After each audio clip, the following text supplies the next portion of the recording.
Let's go. Okay. Okay, yeah. All right. I have 4 minutes on. Okay.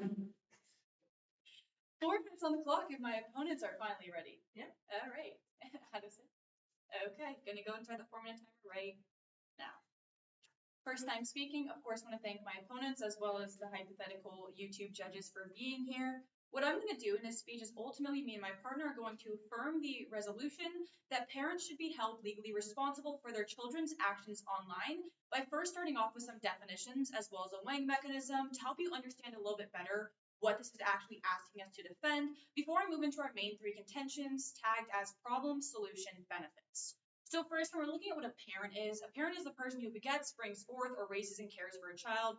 I mean, it's pretty intuitive. Should is an advantageous action. Held legally responsible is defined by Cornell law as to be liable in a legal sense. When we're looking at what it means to be their children, we're talking about the children who are people who are under 18 years old and still living within their home. And then when we're looking at the actions online, we're talking about things that they post on the internet, messages, photos, videos, all of that good stuff. And the weighing mechanism is going to be that of net benefits. So basically, if by the end of today's round, my partner and I can both prove to you that you believe that these parents should be held legally responsible based on our plan and our second contention, based on what their children are posting, messaging, photos, videos, all on the internet, then you should vote in favor of the affirmation. With that, our first contention is that of the problem. Subpoint A, non-consensual explicit images. According to Internet Matters, they did a poll of a ton of teenagers within the United States in 2020, and they found that 1 in 6 teens who've sent a nude or explicit image had their pictures shared without their consent. Now, when you share an underage child's pictures, explicit images without their consent, this is the spread of child sexual abuse material, and this is inherently illegal and also disgustingly wrong. And this is something that not only the children should be held liable for, but also the parents who are allowing their children to spread this. But subpoint B is that of cyberbullying. According to Pew Research from December 2025, nearly half of U.S. teens have been bullied or harassed online. But what does this do to these kids who are being harassed? According to the Megan Meyer Foundation from 2023, 21% of these students reported self-harming. And furthermore, cyberbullied youth have a 1.7 times higher odd of suicidality. So we see here is that at least half of our children are being cyberbullied online. And what this does is that it makes them more likely to hurt themselves, it makes them more depressed, it makes them more anxious, and it also makes them almost twice as likely to actually want to or actually end up killing themselves. But subpoint C, what does the cyberbullying online look like? It's things like threats, defamation, blackmailing. All of these occur online. All of these occur to our teens at very high rates and very often, and it's something that needs to be stopped. We're not doing anything about it right now. Holding these parents liable will actually help that. But our second contention is out of the solution. Subpoint A, liability. According to Wyan Law Firm, parents can be held liable. This is our plan, basically. If the child has committed cyberbullying, defamation, caused financial damages, or intentional harm to another person, especially suicide. So we're not just going to be holding the children who have done this accountable. We're also holding their parents who have a legal responsibility over their children responsible as well, but in the form of a federal bill. But subpoint B, that of the precedent. According to Joel M. Baskin Law Firm from 2021, there are actually precedents of this. The first one is that the Georgia Court of Appeals ruled that parents could be held liable if they are aware of child's actions and do not stop it. So we're looking at this idea of the parents have to be aware of it. This was in the case of Boston v. Athens from 2014. But also, furthermore, there are 4 states that already have this. Obviously, Georgia, California, Florida, and Hawaii. This isn't something that we don't already see happening in the status quo. It's something that we want to extend to protect our kids on a federal scale. But our third and final contention is obviously that of the benefits. First benefit, subpoint A, is that we're going to be protecting our children against the spread of CSAM. But subpoint B is that they're going to have overall safer environment online and more protections online. And subpoint C is that they're going to have ensured accountability. These parents aren't going to be allowed to keep letting their kids do all of these negative things that are causing all of these harms. They're going to be held liable. I stand now for cross-examination.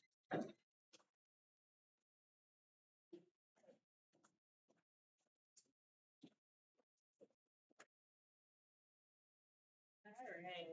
You ready for this process? Yes. Partners ready? Okay, cool. Wonderful speech, Lindsay, but now just some questions of clarification for you. Let's start at the top of your case here. We were talking about the non-consensual display of sexual images. Who is sharing this? Is it minors sharing images of minors, or is it perhaps pedophiles online sharing images of minors? So there are minors who actually share. We're talking about the minors sharing the images of other minors. I don't know for specifically this specific statistic how many of those within share your with other first contention, minors. you basically say cyberbullying is bad and non-consensual sharing of sexual images of minors is bad, right? Yeah. Okay, why does that mean that the minor themselves should be punished, or excuse me, the parents of the minors rather than the minors themselves? Because ultimately the parents have a legal responsibility over the actions of their children. Right, so you describe that legal responsibility as only occurring when the parents are intentionally or aware of the scenario. Yes. How often are parents actually aware of the actions their children take online? So the example of the press we basis on the Georgia case, basically the parents of the abused child that had to pay, their child had to pay them, went to the other parents, made them aware of it, they didn't do anything. I don't have. I'm asking is in regards to your first contention, how often are the parents actually aware of these wrong actions? I don't have statistics, but giving them an. How can they claim solvency if we don't know how many parents your plan would actually impact? Because just because we're not going to solve all murders doesn't mean we shouldn't still make murder illegal. Right, but you don't even tell me how many murders are actually happening. Do you mind elaborating on how? Yeah. So part of the logic behind this is that if we give them an avenue to actually have accountability, it's going to make more children and parents want to actually confront the other parents because there's something that can be done. All right, let's talk a little bit about how you talk about the relationship between parents and children back in your definitions here. Who would be held responsible? Let's say my parents are divorced or split 80-20 in custody of me. Which parent is responsible for my actions online? The one I'm with 80% of the time, 20% of the time, both of them? I think it honestly would depend on who actually is paying for your phone bill, but I think realistically. So is your problem that, what if I pay for my own phone bill as a child? Is the problem based on who finances the problem or based on my supervision? It's based on your supervision. Okay, so the parent who I'm with at the time, the parent is 80%? Yes, the parent you're with at the time.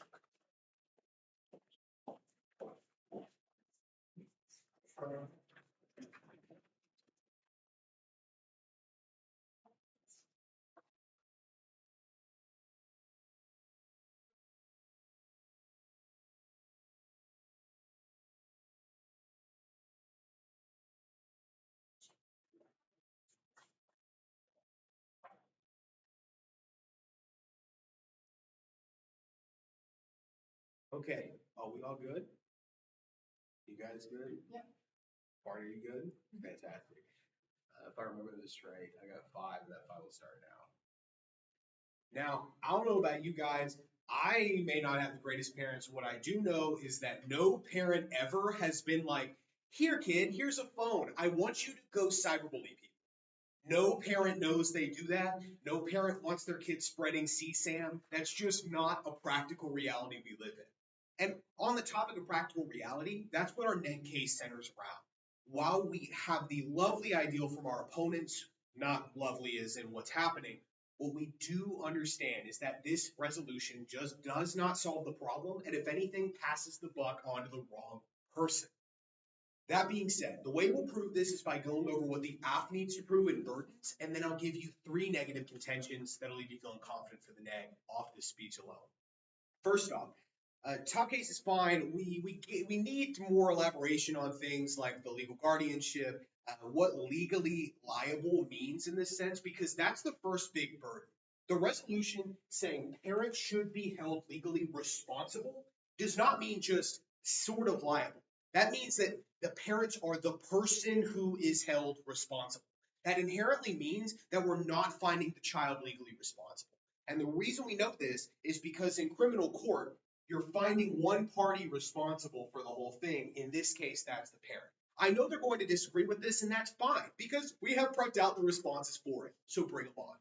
The next thing, though, is that of what does we're legally responsible mean? So not only is it not the children, but instead the parents, but we also need a firm understanding on what exactly that responsibility looks like, and 3, what those actions are. That being said, let's get into the negations case. The first contention is the judge. So coming from the ATC law firm in October 2024, they asked this question: when are parents responsible for the harmful actions of their children? And they say while parental liability can arise from the negligent failure to supervise or control a child, which causes injury to another person, the injured party must show that the parent should have anticipated that harm to another person would result from their kid's actions. You can think about it like this. So if I'm parent A and say my partner's parent B, and my kid does something that hurts parent B's kid, The way I prove legal liability there is if I could have anticipated that my kid would have caused that harm through their actions. And when we look at the legality of that resolution that they're talking about, that's not something that would exist because no parent anticipates their child to start cyberbullying, spreading CSAM, or causing financial damage that our opponents talk about. That's not a practical reality. The next point, coming from Steel Family Law in February 2025, says that parents have the responsibility to teach their children how to appropriately use social media, but it is the platform's job to enforce. What we look at whenever we push the buck from kids to their parents, instead of holding social media companies and the kids actually doing it accountable, is that you're taking the blame away from social media corporations and companies that actively make platforms that push kids to even engage in the actions our opponents talk about. Max Fisher, in his book, The Chaos Machine, talks about social media algorithms pushing people, especially children, towards negative images, towards negative sounding environments. And that can lead to things like body image issues and all the like. The deal here is that's a problem with social media algorithms and the way those platforms are set up. That's not a problem with parents. The next contention is the jury. The jury. My first point comes from the Monitor on Psychology Journal, in 2023, that said that research suggests that conversations around social media can help influence behavior. However, accountability is required for actual change. Let's remember, if you go out, you're not holding the kids responsible, you're holding their parents. That means that the way you actually teach responsibility is by holding the kids themselves solely accountable and responsible. And you also get the unique issue of my subpoint B, which is from the UN. Young people ages 15 to 24, 15 is minor by the way, are significantly more likely to use the internet and understand the internet more than other generations. What that means is it leads to situations like me, where I know how to operate, say, social media or something like Discord, but my dad who's 50 definitely does not. That ultimately leads to a problem in which you are holding the party that does not know better, old head parents, rather than young kids who actually know what they're doing. And with that, we also end off with, from the Children and Youth Services Review, that there is generally low support for punishing parents for the actions of children. We got the judge, we got the jury, and what we see is there's no execution. Thanks. I'm open for any questions my opponent's got.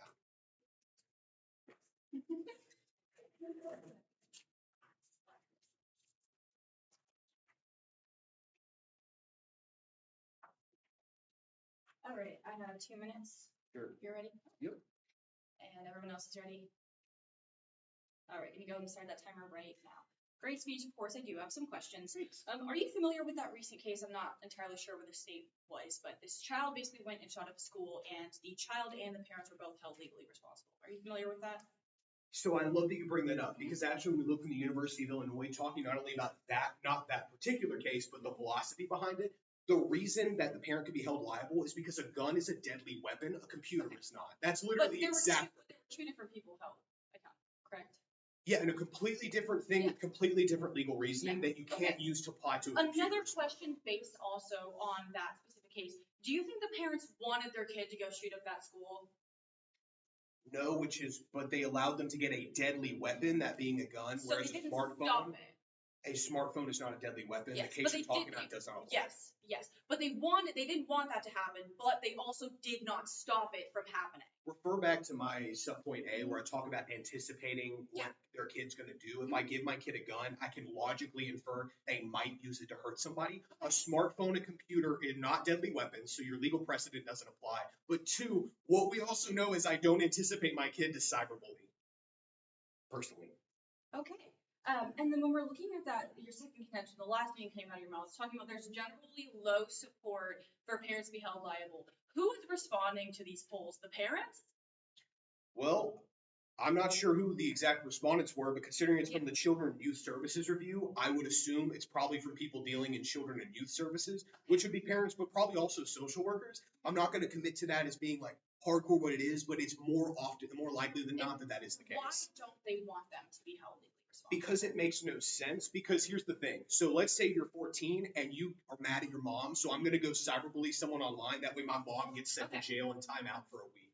Okay, so if I'm aware that my child is cyberbullying someone online or spreading their explicit images without their consent, should I be held responsible? That's the cool part. Well, not cool. They aren't.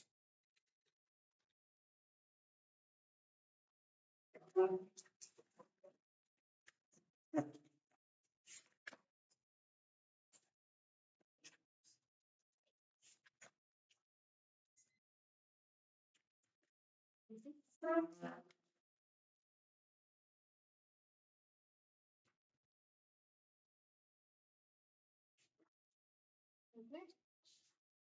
I have 5 minutes. Is everybody ready? I'm gonna go ahead and go and start that right now. So of course, this resolution is a little bit intense, so what I want to do here is answer a lot of the things that you heard from that last speech very clearly and concisely, going right down from each point that you've heard. What I want to start off on is this top case, looking at the burdens that were pushed on us, with a little bit of some answers that I'm sure, as well, my beautiful partner Lindsay can elaborate on later on. But to simply answer these burdens that we hear, we have the question of, well, what determines a legal guardian, right? As we heard earlier in that cross-section of 80% versus 20%. But I'm reminded that with our solution that we have provided here, it's largely based on a parent having an understanding and awareness of the situation happening, and they proceed to not do anything. So that's how we see most times we want to be held legally responsible, as we see that precedent in those multiple states where that is what is held responsible. So whenever parents aware of the situation and they're not taking any action for it, that's going to be who's responsible. Or even on top of that, as my partner answered, which is most likely going to be the person who is taking care of this child, right? That as well for that how, right? How are they being held responsible? With the presence that we presided for you, most of the ways that they're being held legally responsible is through the forms of fines or even through non-economic benefits, right? We see that happening often place. But then to get into this case specifically, there's a couple things that we have to talk about. There's first intention of the judge. My opponent gives this example of that of the parental liability and how it can only happen whenever a crime is anticipated. Well, I'm not sure how much basis we actually have in that being the case, as we have precedent here that actually shows you that there is a way to hold them legally responsible, right? We've seen this happen, and it is specifically when it's not just, oh, a guess that they're going to do this thing, but hey, here's the evidence that your child is doing this thing. You do nothing to stop it. You do nothing to minimize damages of it. You take no action in the slightest. Yes, you do deserve to be held legally responsible, because now you take a part in the harm that you have caused another child or other people. That's how it works. You're responsible for the harms from this, so you're going to be held legally responsible. We see that happening. And even though my opponents, we go on to hear that subpoint B, that second point of the responsibility is to teach how to use social media, but the social media company is the one that should be taking charge. We should be holding social media accountable. But really, we see that there's two large responses. And that one, social media companies are not doing anything about this, right? We don't see this happening in the status quo. Of course, maybe getting rid of like the heavy explicit material, they can work on that. But we know for a fact that most social media, they have this whole concept of free speech, right? We don't want to infringe on certain things. Look at a lot of our social media platforms that we have today. They're not taking any action to stop this behavior. They're not taking any action in that slightest, right? But even then, the second response is, remember, we're not just talking social media. We are also talking about messages. We're talking about images. We're talking about things like this. It's not just a social media problem. And those are things that we can't have social media accounts help take accountability for. We understand, especially with that point of cyberbullying that we've talked about, where is this happening most of the time? Over messages. Happens over social media as well, but we see this happening on a large scale across the board, right? So even with the example that they want to give you, this idea of a better solvency, it's not solving the issues. It's not going to actually make any change because no change is happening even right now with social media companies. But then we look at the second intention, that of the jury. And they talk about how, well, you're just shifting the blame. You're changing the accountability and who's going to be responsible. But I think it's important that we understand that just because one party is responsible does not mean that another party can't also be responsible. My opponent wants to bring up this point of, how social media and with these types of platforms, a smartphone is not a deadly weapon. A smartphone is not something that can be used to cause that level of harm, but it absolutely can, right? That's why we have to have something set in place for this, because we are seeing in our status quo, we're seeing horrible cyberbullying, we're seeing horrible suicide rates, we're seeing this happen at a very common pace. And the other important detail that I really want to bring up here is that it's not more so based on how much is it happening, right? Or what is this big significance? Any of it is a significance, but even then we know that we have plenty of precedent for this, as we have 4 states that are already putting this into place because it was an issue enough for the courts to say that, yes, we have to do something, and we do need to have a system to hold parents legally responsible. We know that it is happening in America. We know that we have a precedent, multiple states doing it. We know that this is reasonable and it is entirely feasible to do so. And I just want to make this point clear as well, is that we keep hearing this, well, what proof is it that parents want their kids to go out and do these things? Even though we don't have a specific number for you, I'm sure that any one of us in this room can think of someone that we have met, especially in the South, who would die for their child, right? Who would defend their child no matter what they do. We know that this behavior exists. We've seen it in the precedent of the court cases that we provided for you. We've seen it happening in the precedent of other states holding these parents reliable, and this is still a tool that is causing harm. And whenever we have a tool that is causing harm and someone's aware of it and they do nothing to prevent it, they 100% should be held legally responsible. And overall, remember our weight of net benefits. Net benefits. Our opponents have not shown you net harms to outweigh net benefits. They have not shown you enough harms of doing this plan that would negate any of the benefits that we have provided, and that's why you should be voting for the AF today. Stay for 2 minutes.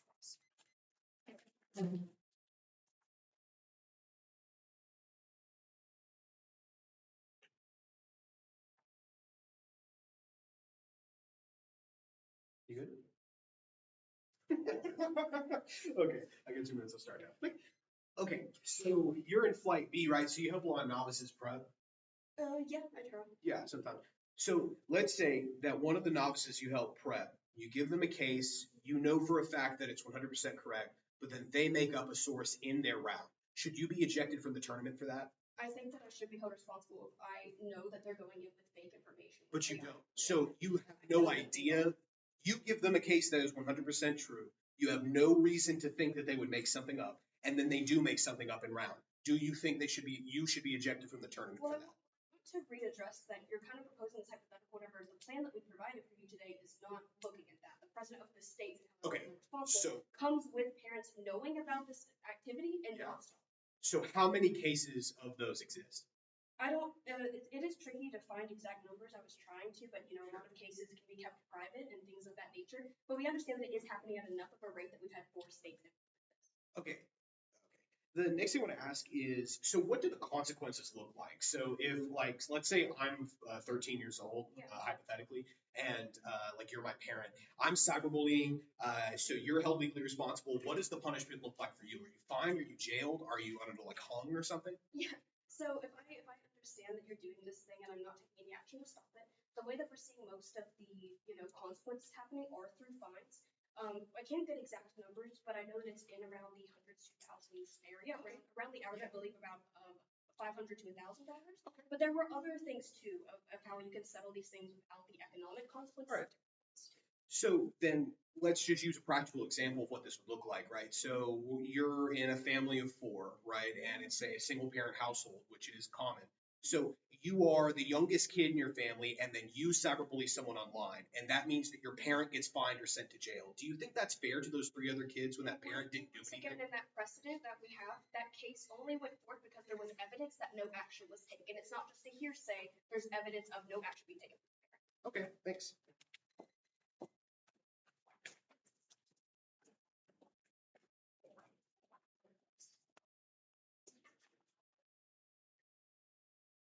Everybody ready to rock? Is it? DJ? Awesome. All right, it's my first time doing a TIPDA speech in many years, so I'm excited to be here with you all today. That's what I think this round was really won or lost just in that last cross-examination. As my wonderful partner TJ pointed out, the affirmative really is trying to win the round by adding an addendum to the resolution. Let's talk about that. The conversation is parents should be held legally responsible for their children's actions online. Notice it doesn't say in circumstances where they know bad things are happening. My opponents want to use the appeal to this idea that we should be better parents to uphold today's resolution, but it simply is not fair, nor what the resolution is asking us to do. Even if you believe absolutely every single word that Addison and Lindsay have said to you today, you still don't agree with the resolution because they're simply not fulfilling it across the board. They want a parent who knows that their child might be a school shooter to take the gun away from them, which I think we all would want to. Like in the scenario they present, parents can be held legally responsible in circumstances where their child commits something like a school shooting because that child had a history of depression, because there was a firearm at home that was unlocked, and clear action that a parent can take. I don't think CJ or myself are going to disagree that a parent who knows their child is cyberbullying online should take individual action against their child and take that computer away. But that doesn't inherently mean that the government ought to be the person punishing that parent either. So because of that two-pronged analysis, let's move into today's resolution, or into today's conversation. The first contention they present to you is this idea of the problem. We're going to group both of these arguments together because essentially what they're saying is bad things happen to kids online. And absolutely they do. However, that does not mean that it's the parent's responsibility. I asked a lot of questions during the cross-examination with Lindsay, if y'all can remember all the way back then. But what we don't know is who's actually doing these things. Is it minors sharing sexually explicit images of other minors online? Is it the parents doing this? Is it adults? Is it kids cyberbullying? We don't have that direct link, which is absolutely essential for the affirmation to provide. I don't think the majority of child porn online is coming from children sharing it. I think that's probably from the pedophiles in our community taking that bad action and exploiting our children, in which case the affirmation is not solving today. More than that today, we know that the parents being punished also doesn't solve for the exact reason that CJ pointed out during cross-examination. I could spend all day teaching my child how to behave on the internet, making sure they understand the do's and the don'ts, just like you can prep a novice for a round and tell them exactly what to say. You can even write them a script. But it doesn't guarantee that when they go into that performance, they actually abide by those principles. You can't possibly know what your child or what that novice is going to do when they're actually put into the moment. And again, if you want to believe that the parent has to know in order to affirm it, you're simply not buying the affirmations case today. Secondly, is this idea of a solution. They give us a specific plan, and Judge, I got a lot of issues here as well, because ultimately we just don't understand what's happening. I pointed out the issue with the definition of parents during my very first cross-examination. They give us this definition in their first speech, talking about how it's bringing forth a child or caring for a child, but we don't know what that really means. What if I put a child up for adoption and now they're in foster care? I brought forth that child. The foster parent isn't a real parent, so do they have to care for him? Is it the adopted parent eventually? There's too much gray area. This is not legally enforceable. When Lindsay is going to define that solution as their plan today, something she explicitly said, it has to have some level of teeth. We don't know, are we sending that single parent to jail, or are we just letting rich kids do whatever they want? Because only the parents with a lot of money can just pay it off and let it go, while those parents without as much money simply won't be able to. They also tell us that there's a precedent, but they don't actually engage with what that precedent looks like in these 4 states. I doubt that at a state level they have the exact same policy across the board, nor do they tell us about any specific impacts in those states. What we know is that, of course, if a parent knows harm is going to happen, it is their responsibility to deal with that. We tell you that as well, but that is not what the affirmation of the resolution has to look like today under the wording on the board. But the third contention they tell us is the benefits. I want to bring up a study from the University of Illinois where we talk about how holding the parents accountable for juvenile behaviors, juvenile crime, doesn't actually solve the problem or decrease crime. We see this as well from the Children and Youth Services Review, that there's not support for punishing the parents because it doesn't actually achieve benefits.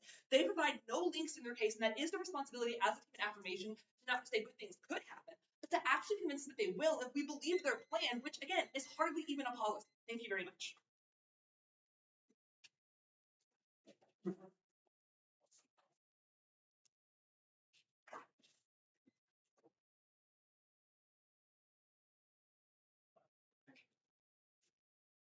Is everybody ready? Mhm. Okay. Gonna go ahead and start that right now. All right. First question: can you swing my propeller for me real quick to get me wound up? Okay. Thank you so much. So just for a little bit of some clarification here, whenever we're looking at like these definitions, so can we agree that app has the right to define as long as it is fair to both parties? Which is why I really wish the definitions of the app had been consistent today. It would have been very helpful. Okay. Would you also agree that it's typical to define policies based on precedent? Again, we have to understand what that precedent is. I'm sure all 4 of those states don't have the exact same policy. That's just not how state laws work. And we don't, from the affirmation, understand what the consequences are, how parents are defined, or any of the things that would actually constitute a legitimate policy. Okay. So another thing that I was curious about, specifically, like kind of looking at, so a big point that you were making is that social media companies should be the ones who largely deal with this, right? But social media companies do have a legal liability, as well as the individuals, the youth themselves. Do we see that actually happening in the status quo of them handling? Yep. So my partner in his very first speech ended it by saying that there's not an executioner. We absolutely need to go in and refine how these laws work. Navigating at the United Nations piece of evidence he brought up talks about how sticky it is to figure out where the call is coming from. But trying to blame the parent, not even the individual who's actually posting online, doesn't even make sense and just adds another layer of complication to the already messy process. Okay, I got you. And so also I want to get some clarity when we're talking about the jury. So what you're saying is that we have to prove that only the parents are being held responsible. Yeah, absolutely. But is that actually how they status quo whenever we do see crimes committed by children? It's what the resolution is asking you to perform. It does not matter what the status quo in other scenarios are. We are looking at whether or not they are responsible. In the same way, are you responsible for what the novice says when they go into a round and do something on their own? I think that's a really great example that my partner utilized. I got you.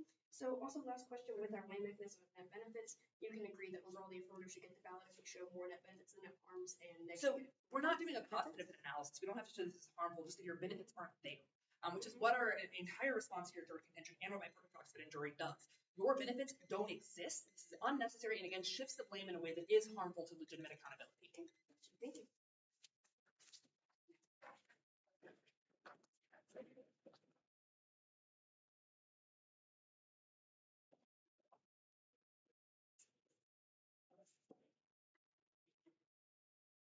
Okay, we all good?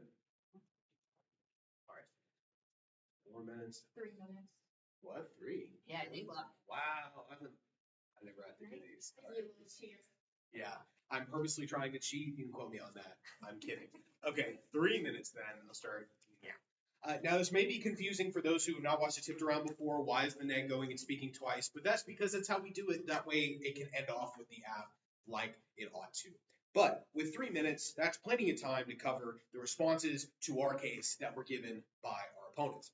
First off, on their responses to my judge contention, so they present this big response of when the parent knows and chooses not to do anything. But my response to that is this is a holistic policy, not one that accounts for only in these 1 or 2 specific scenarios. And I want us to remember something big. 4 states do it, and that's their whole reason why they believe this plan should be enacted. And I'll get to that in just a sec. But the second point they make is that social media companies aren't doing anything.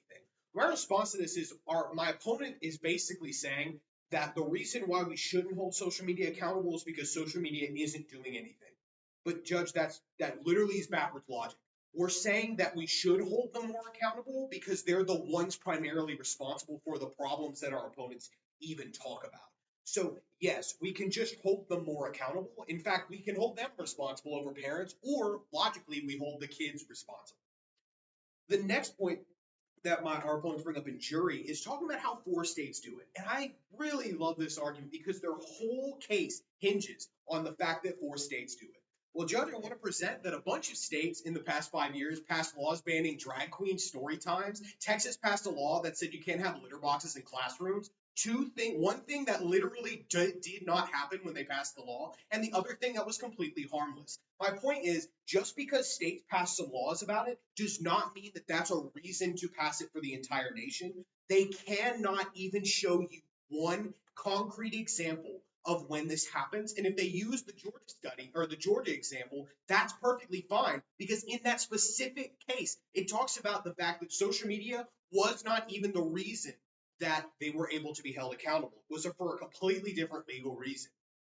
Furthermore, the second thing they bring up is that I want to point out is they don't even provide benefits to their own plan. So if I'm going to say I have specific benefits, I'm protecting children from CSAM, I need to demonstrate how my plan directly relates to that kind of thing, and they don't do it. They also stone cold drop my argument, the fact that most kids are the young folks who know tech very well, say someone like me or like your average teenager knows technology better than their 50-year-old parent does. What that means is it allows for unfair loopholes that the parent couldn't possibly account for, which is unfair, unjust punishment. But 2, why would we not judge the party that knows better? So at the end of the day, Judge or judges, if you believe that my 50-year-old dad should be held legally liable because I used Worked with Friends 2 to cyberbully someone and my dad didn't even know anything about that, then please vote for our opponents. But that just makes no sense. Thanks.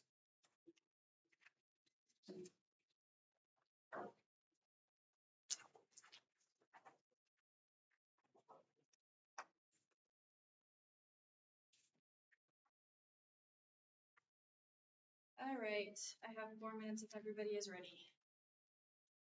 All right, gonna go and start right now. Last time speaking, quick thank yous. Short speech, whole lot to get into, so I'm gonna go kind of fast. I apologize in advance. What I'm gonna do is go straight down the flow with refutation you've heard in that entire neg block, starting with the refutation on the affirmative case and ending with our own refutation back on the negations case. Let's look back up here at this top case. They say basically that, the resolution doesn't say in circumstances where the parents know. Well, the good news is that the affirmative has the right to define. As my partner kind of pushed on cross-examination, when it comes to policy debates, like ones that have the word should, what we see is that a lot of times these policies are based on actual precedents that already exist, which is what me and my partner did. And that's why you're going to prefer the affirmative side, because we're not just trying to scope the neg out. They have plenty of argumentation. They've shown they have plenty of argumentation. It's not abusive or lopsided. We're just basing it on precedent and policies that already exist. Moving on to our problem. They only have one response here, and they talk about how this doesn't mean it's the parent's responsibility. Who is actually doing it? This doesn't mean that we can't also hold the teens responsible as well, which they dropped from my partner's reputation, that we can hold multiple parties responsible. That goes completely unresponded to. Now they can't respond to it. But furthermore, Judge, us not showing here that teens are the only ones spreading CSAM or teens are the only ones doing cyberbullying doesn't mean that that does not exist. Have you ever been cyberbullied by people from your school? I'm sure you have. Have you ever sent an explicit photo to a partner while you were in high school? Did they ever use that to blackmail you? Did they ever show their friends without asking you first, Judge? I'm sure you have. We know this is a problem. Just because we don't have the exact numbers of how often this occurs doesn't mean this is not a problem. Don't let them actually try to get out of that with just saying that we need specific numbers. We don't. It's a problem. We all know it exists. Moving on to our second contention about the solution. Our subpoint A, they talk about this idea about liability, and they try to muddy the water on what it means to be a parent. What about if I put my baby up for adoption? Good thing we talked about children actively living in the home, and furthermore, we're obviously talking about the person who is the legal guardian and legally responsible for this children and every other aspect of their life. This isn't as muddy as they want to make it to be. But furthermore, they talk about when it comes to the fines, only rich people can pay this. Good thing my partner talked about how it's not always financial means. Things like community service, having to go pick up trash on the side of the road. Same thing that happens when you throw your cigarette out of your car. Furthermore, subpoint B, they talk about precedent, and they say that we don't have the exact policy, and they probably don't actually even match. Actually, we don't need to tell you these specific numbers or what the punishments always are. What we need to tell you is that these parents are being held legally responsible when they know about it, because the policies actually do resemble each other in the exact ways in which we defined our policy to. But moving on to our third and final contention of the benefits, and they talk about how holding the parents accountable for crimes doesn't stop the crime. Two responses to this. One, that's for general crimes, and they already said that those aren't the same thing. But number two, let's use our logical analysis here. If my mom goes to your mom because you've been cyberbullying me and you don't feel like doing anything, that's fine. When you have the likelihood to be sued for it, you are way more likely to actually take your kid's phone away, take away their access to internet, punish your kid, and hold them accountable. The logic here still falls through. But furthermore, when we're looking back at their case, the first contention about the judge, and they were talking about the holistic policy, I've already addressed this. When we look at furthermore about social media companies not doing anything, I have two responses to their response about how this is the reason this isn't a good reason. Number one, social media being held responsible is a different debate for a different day. But number two, when they dropped what my partner said about how this isn't just about social media, we can't just hold social media accountable for all these problems when this isn't just on social media. And my third response, sorry, actually I have three, is that parents who have the responsibility to actually stop their kids from spreading these harms. Let's move further down to what else is dropped here. And a lot of other things are dropped here, where my partner tells you that there can be more than one responsible party, where my partner tells you that phones can be deadly weapons when they make children 2 times more likely to kill themselves when they're being cyberbullied, and also when my partner says that just because we don't know how much it's happening, any significance is significance. All they respond to you is the press, and they give you an example of banning drag queens and other things like that. These are not applicable. These are not actually comparable. They're giving you analogies and examples that don't actually compare anything like what we're actually debating here today. But furthermore, they talk about the Georgia example and how it was social media wasn't the reason. Good thing we're not just talking about social media here. Thank you.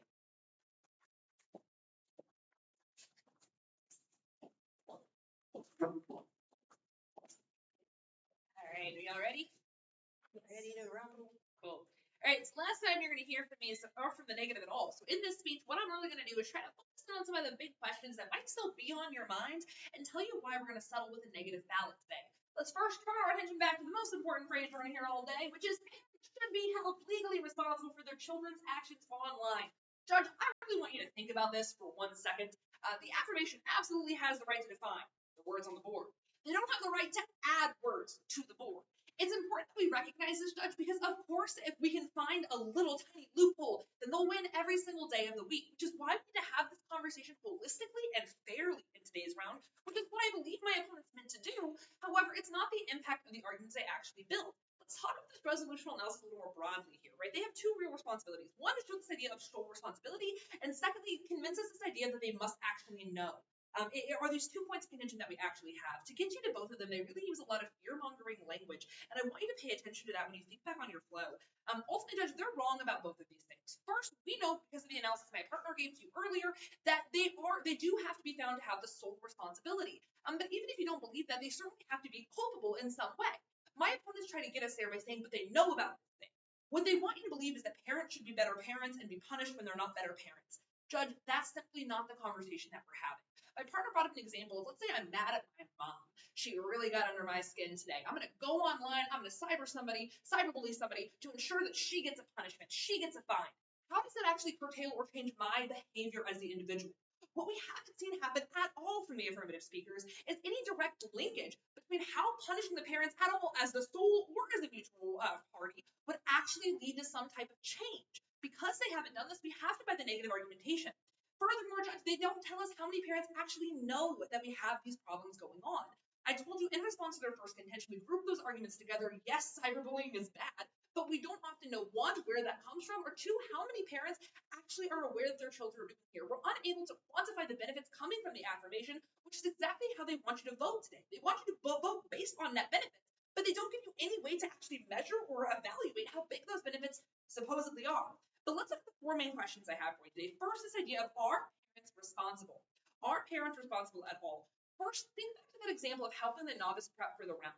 Sure, you had the right responsibility to teach them about the round and how it should operate. But if that novice goes into a round and completely makes up a meta-analysis from Harvard University, is that on you? Should you be the one who's responsible? Or should that competitor, that individual, perhaps face consequences? Perhaps the lie itself should be what is punished. The bad behavior itself should be what is punished, not the individual who may or may not have fulfilled their duties as a parent. But secondly, we understand that parents don't always know. We have an analysis from the United Nations that talks about how really the young generations are the folks using online. I helped my dad fill out an online credit application earlier today, taking 45 minutes on the phone because he simply doesn't understand what is going on the internet, not just on social media, but broadly. This is a non-unique problem that we're going to see really harm the affirmative implication today. But secondly, what is the precedent? Again, they keep telling us that 4 states have done this, but they don't actually tell us what these 4 states are done or how it's actually worked in those 4 states. I pushed on that in my last speech. Of course, they don't have a uniform policy, but we got no answer from you. But secondly, we understand the precedent already shows a limit to liability, something that we all agree on in today's round, which is why that third question really matters, which is, can we share the blame? Judge, even if you, at the end of the day, believe that the blame should be changed, it's not what the resolution is asking you today, and you simply cannot vote the affirmation based on that. But the fourth question is, do we actually see benefits if we do? If we want to blame the parents, are there legitimate benefits that come? And ultimately, Judge, we know the answer is no. One, because we have no idea what the affirmative is actually doing, what the consequences are, or how it's going to work. But first, we have the University of Illinois study that I brought up in my last speech, and my partner brought up, showing that we don't actually see this link. We don't see when the parents are punished, juvenile crime actually be deterred or their behaviors change. Because the benefits are outweighed, because the benefits are nullified, you have to go to the side of the affirmation, or mitigation. Thank you so much.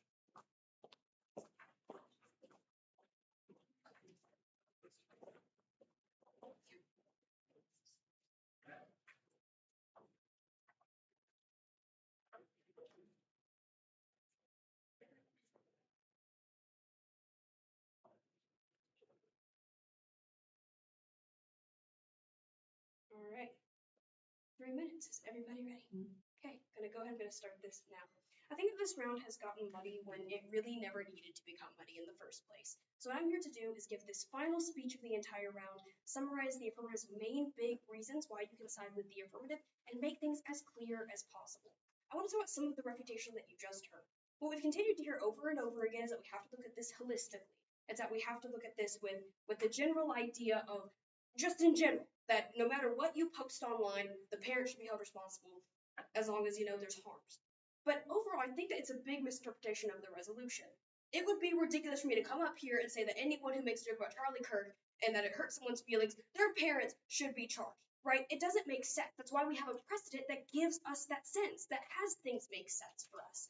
And what we've seen with this 4 states example, they can say that it doesn't matter, they can say that we have no clarification on it. What's that commonality that I've mentioned multiple different times? The commonality is that the parents understood the behavior and did not try to fix it.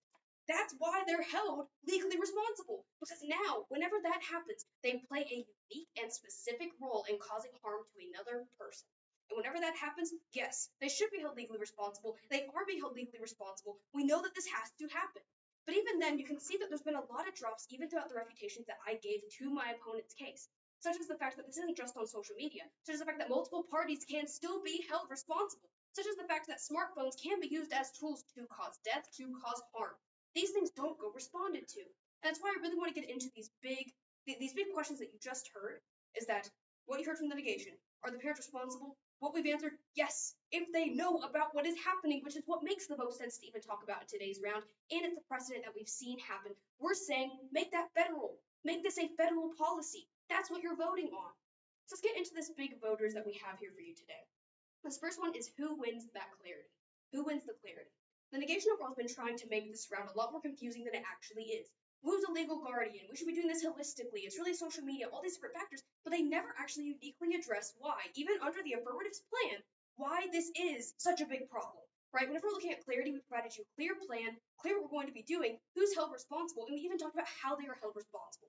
AF wins clarity. Second voting factor is who wins the impact. The negation has shown no real impacts or harms. They haven't shown them, they have not presented them, they have not shown to you why if we did implement this federally, what would the big harms be? Their whole example of, well, I'm a kid and I'm mad at my mom, so I'm gonna post it. Guess what? That doesn't even fit underneath the plan that we're doing here. Their harms that the big one that they harp on doesn't even really get addressed. But even then, it's that final voting factor of who wins the net benefits. They don't actually show impacts of this happening, not harmfully, but the benefits that we've shown still stand. The negation has not shown any real harms in the slightest. The affirmative has shown these benefits, such as accountability, which is a huge one, that people should be held accountable if they're causing harm. They're not doing anything to stop it. Another big benefit is that it is, in fact, safer online. Safer for your kids. It's safer for you. We're going to protect far more people by doing this, especially on the federal level. Whenever we've seen it work in the states that have, in fact, implemented it, we've seen benefits, we've seen why it's continued to happen. Whenever we're looking at clarity, impacts, and net benefits, affirmative wins on every single one of those. That's why this is easily an affirmative ballot. Thank you. My timer cut off. I don't know how much time I have.